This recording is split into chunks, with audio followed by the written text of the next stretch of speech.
నెల్లూరు చేపల పులుసు. చేపలు 1 కేజీ వరకు తీసుకొని బాగా ఉప్పు, నిమ్మకాయ వేసి బాగా కడిగి పెట్టేసేయండి. ఇప్పుడు 2 మీడియం సైజ్ టమాటాసు, అలాగే ఒక ఎర్రగడ్డని కట్ చేసి పక్కన పెట్టుకొని, దీనికంటే ముందు ఒక 200 గ్రాముల వరకు చింతపండుని కూడా వాటర్‌లో యాడ్ చేసి నానబెట్టుకోండి. మెయిన్ మనకు పులుపు, కారం. పులుపు కోసం ఇక్కడ మనం కొన్ని మామిడికాయ ముక్కల్ని కూడా యాడ్ చేస్తాము. ఇప్పుడు ఒక వెడల్పాటి గిన్నెలో 5 టేబుల్ స్పూన్స్ ఆఫ్ ఆయిల్ వేసి, అందులో ఆవాలు, జీలకర్ర, మిరియాలు, చిటికెడంటే చిటికెడు అల్లం పేస్ట్ కూడా వేసి బాగా వేగనివ్వండి. ఇప్పుడు తరిగిన టమాటాలు, అలాగే ఎర్రగడ్డ, కరివేపాకు ఇవి 3 కూడా వేసి బాగా వేగనివ్వండి.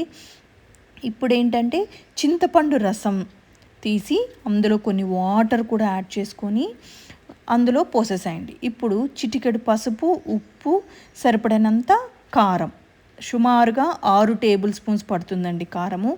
ఇప్పుడు ఈ పులుసు మొత్తాన్ని కూడా బాగా కలియబెడుతూ 15-20 నిమిషాలు బాగా ఉడకపెట్టండి.